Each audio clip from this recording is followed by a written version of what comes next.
नमस्ते। माइग्रेन ये शब्द सुनते ही दिमाग में आता है एक बहुत तेज सिरदर्द, है ना? पर क्या ये सिर्फ एक सिरदर्द है? असल में ये उससे कहीं ज्यादा कॉम्प्लिकेटेड है। तो चलिए आज इसी को थोड़ा आसान भाषा में समझते हैं कि माइग्रेन असल में है क्या। आज की इस बातचीत में हम 4 खास बातों पर गौर करेंगे। पहले तो ये जानेंगे कि ये सिर्फ सिरदर्द से कहीं बढ़कर क्यों है। फिर इसके साइंस और सिम्टम्स क्या होते हैं वो देखेंगे। इसके बाद बात होगी उन ट्रिगर्स की जो इसे शुरू करते हैं, और आखिर में सबसे जरूरी इसे मैनेज करने के तरीकों पर भी नजर डालेंगे। तो शुरू करते हैं पहले पॉइंट से। देखिए, सबसे पहले तो ये समझना बहुत जरूरी है कि माइग्रेन कोई मामूली चीज नहीं है। ये एक सीरियस न्यूरोलॉजिकल डिसऑर्डर है, मतलब हमारे नर्वस सिस्टम से जुड़ी हुई एक मेडिकल कंडीशन। तो मेडिकल भाषा में इसे कैसे डिफाइन करते हैं?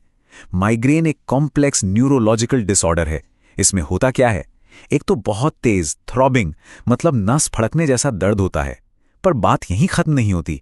इसके साथ साथ अक्सर जी मिचलाता है और रोशनी और आवाज जरा से भी तेज हो तो बर्दाश्त नहीं होती। तो फिर एक नॉर्मल टेंशन हेडेक और माइग्रेन में फर्क क्या है? जमीन आसमान का फर्क है सच में। जैसा कि देखा जा सकता है, माइग्रेन सिर्फ दर्द नहीं है, ये एक पूरी की पूरी मेडिकल कंडीशन है जो इंसान को कई बार बिल्कुल बेबस कर देती है। और इसमें दर्द के अलावा भी बहुत कुछ होता है।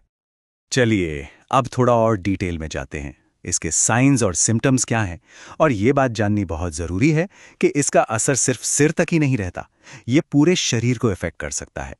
तो जो सबसे कॉमन सिम्टम्स हैं उनमें है एक तो वो धक धक वाला दर्द, जो हल्का भी हो सकता है और बहुत तेज भी, और ज्यादातर सिर के एक ही हिस्से में होता है। फिर आता है फोटोफोबिया, यानी रोशनी से परेशानी, और फोनोफोबिया मतलब आवाज से जरा से भी तेज लाइट या साउंड बहुत चुभती है। और हाँ, जी मिचलाना और उल्टी होना भी इसके कोर सिम्टम्स में शामिल है।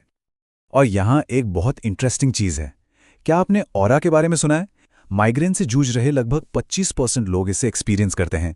ये अटैक आने से ठीक पहले का एक वार्निंग साइन जैसा है, जैसे आंखों के सामने अजीब सी लाइट्स दिखना या शरीर में झुंझुनी महसूस होना। और जैसा मैंने कहा, ये सिर्फ सिरदर्द नहीं है, इसके अलावा भी बहुत कुछ हो सकता है, जैसे चक्कर आना, धुंधला दिखना, या फिर वो जिसे ब्रेन फॉग कहते हैं, मतलब कुछ भी सोचने समझने में मुश्किल होना, मूड का अचानक बदल जाना, किसी खास चीज को खाने का मन करना, या बहुत ज्यादा थकान महसूस करना। ये सब भी माइग्रेन का ही हिस्सा हो सकते हैं। तो सवाल ये उठता है कि आखिर ये होता क्यों है? क्या है इसके ट्रिगर्स? ज्यादातर मामलों में कोई एक वजह नहीं होती, अक्सर कई चीजें मिलकर इसे ट्रिगर कर देती हैं। और ये ट्रिगर्स की लिस्ट काफी लंबी है और हर किसी के लिए अलग अलग हो सकती है।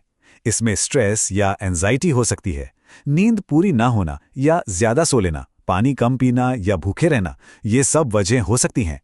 कुछ लोगों के लिए कुछ खास खाने की चीजें जैसे एज्ड चीज या रेड वाइन ट्रिगर का काम करती हैं।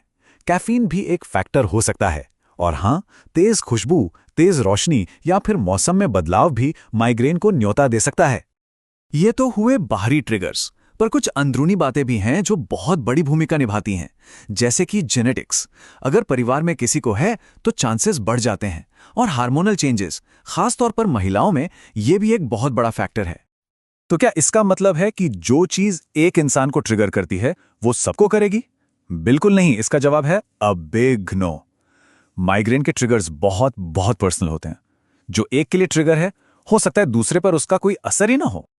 ओके, तो अब आते हैं सबसे जरूरी हिस्से पर, मैनेजमेंट। मतलब इसे कंट्रोल करने के लिए क्या किया जा सकता है?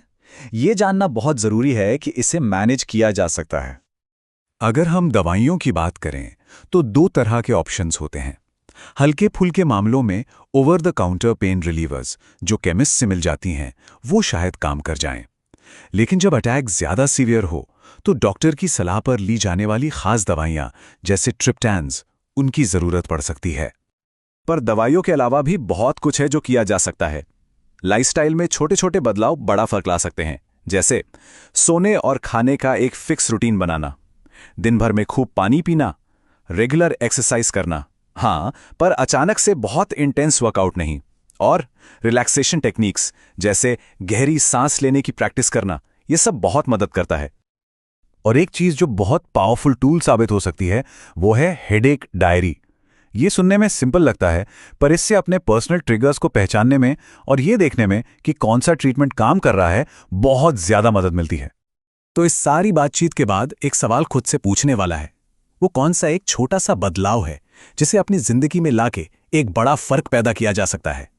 शायद इस सवाल का जवाब ढूंढना ही कंट्रोल की तरफ पहला कदम है।